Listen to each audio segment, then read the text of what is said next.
Donald Trump ने अपने social media platform पर लिखा, भारत पर 50% टैरिफ लगा दिया गया है। लेकिन आश्चर्य कि भारत घबराया नहीं। जब यूरोपियन यूनियन के साथ ऐसा ही हुआ था तो उसने विरोध किया था। जापान ने तत्काल बातचीत शुरू कर दी थी। चीन ने पलटवार करते हुए अमेरिकी सामानों पर शुल्क कई गुना कर दिया था। लेकिन भारत बिल्कुल शांत, कोई अफरा तफरी नहीं, रातों रात वॉशिंगटन जाने वाली कोई फ्लाइट नहीं, कोई आपातकालीन बैठकें नहीं। क्यों? नरेंद्र मोदी का अहंकार, अंधा राष्ट्रवाद या कुछ और जो बहुत गहरा है और हमें दिखाई नहीं दे रहा? वास्तव में इसके पीछे है 1 दशक से भी पुरानी एक योजना। मई 2014, साउथ ब्लॉक, दिल्ली। नए प्रधानमंत्री के साथ पहली ब्रीफिंग। एक महत्वपूर्ण अधिकारी ने बोलना आरंभ किया, सर, अगर भारत को भविष्य में महाशक्ति बनना है तो अमेरिका का दबाव झेलने के लिए तैयार रहना होगा। ट्रेड, टेक्नोलॉजी, तेल, सब पर दबाव आएगा। हमारा असली दुश्मन चीन, अमेरिका या कोई देश नहीं। हमारा असली दुश्मन है अन्य देशों पर हमारी निर्भरता। व्यापार पर अधिक शुल्क, प्रतिबंध, डॉलर का दबाव, रक्षा सौदों की शर्तें और भी बहुत कुछ। कमरे में सन्नाटा छा गया। प्रधानमंत्री ने पूछा, हल क्या है? उत्तर मिला, अगले कुछ वर्षों तक किसी भी जोखिम से दूरी बनाना होगा।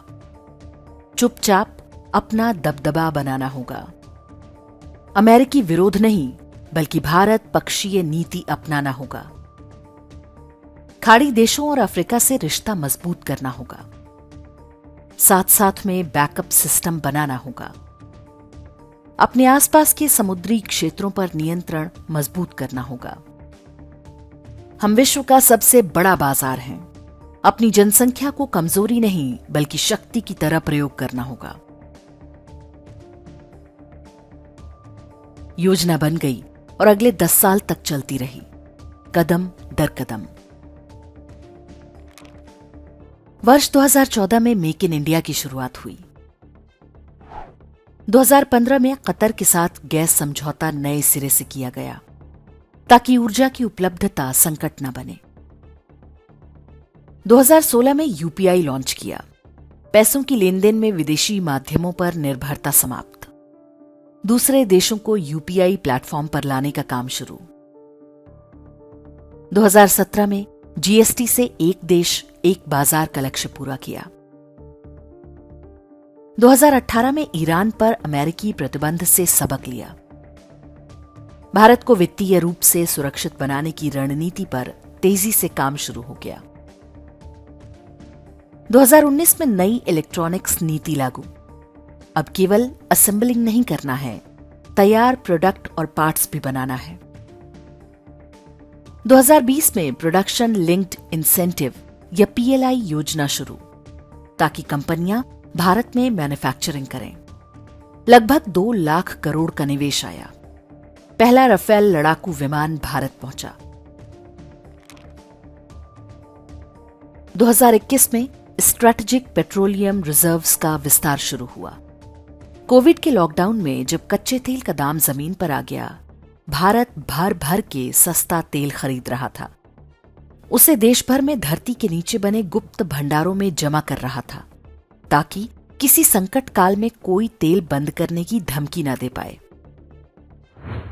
2022 में भारत का पहला विमान वाहक पोत आईएनएस विक्रांत समुद्र में उतरा। यूएई और ऑस्ट्रेलिया के साथ रणनीतिक क्षेत्रों में व्यापार समझौते हुए। 2023 में यूपीआई और पे नाउ लिंक हुआ। रुपए में अंतर्राष्ट्रीय व्यापार को बढ़ावा मिलने लगा। 2024 में अग्नि 5 मिसाइल का सफल परीक्षण। पूरा चीन भारत की पहुंच में आ चुका था।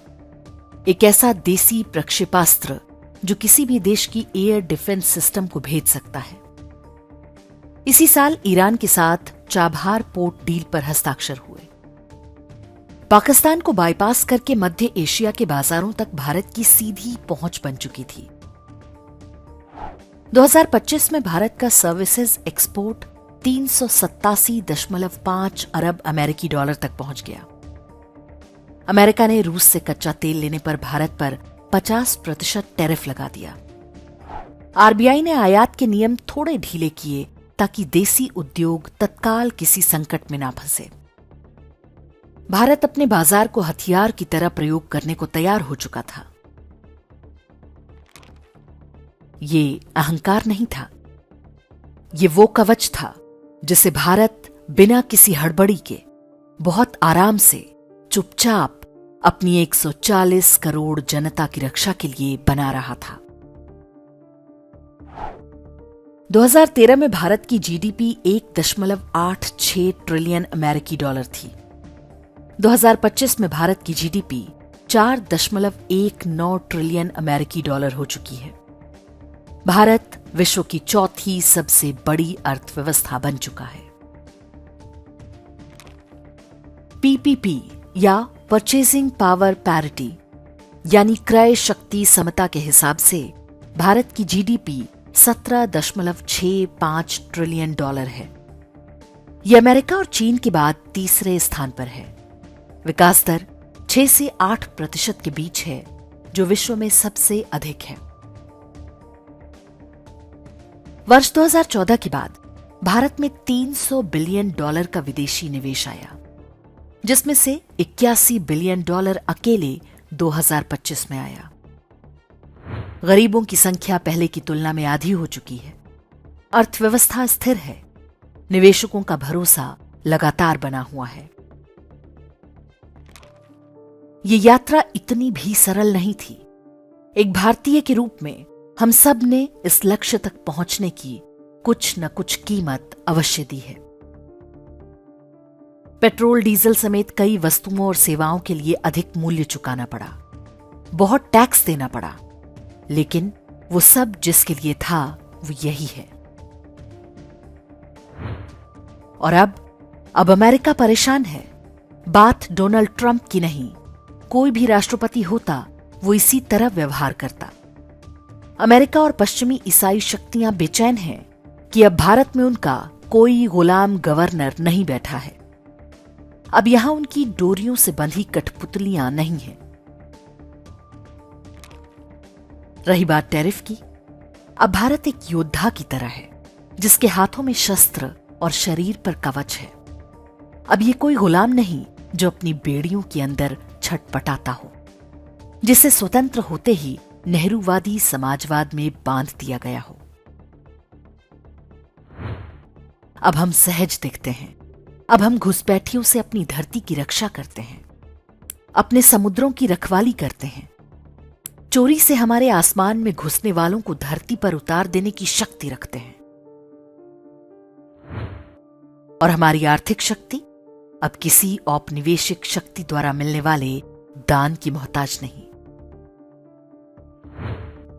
हां, मोदी को इस सब का श्रेय नहीं मिलेगा। उनकी आलोचना होगी, उनका उपहास किया जाएगा।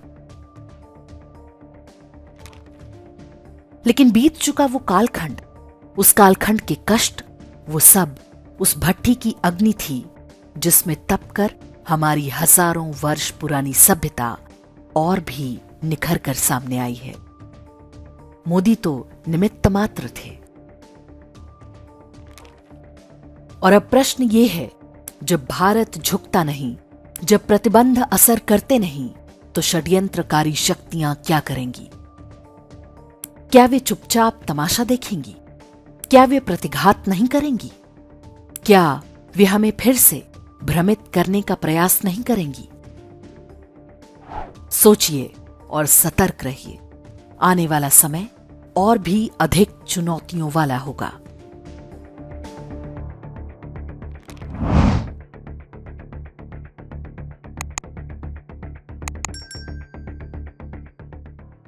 इंडेक्स ऑनलाइन के वीडियो समाज को समर्पित हैं। आप इनको डाउनलोड करके जैसे चाहे वैसे प्रयोग कर सकते हैं। चाहे तो आप हमारे टेलीग्राम चैनल से जुड़ सकते हैं। वहां सारे नए पुराने वीडियो आपको मिल जाएंगे। हमारे सोशल मीडिया लिंक हर वीडियो के डिस्क्रिप्शन में होते हैं। हमारा एकमात्र उद्देश्य हिंदू समाज को जागृत और एकजुट करना है। इसमें सहभागी बने। धन्यवाद।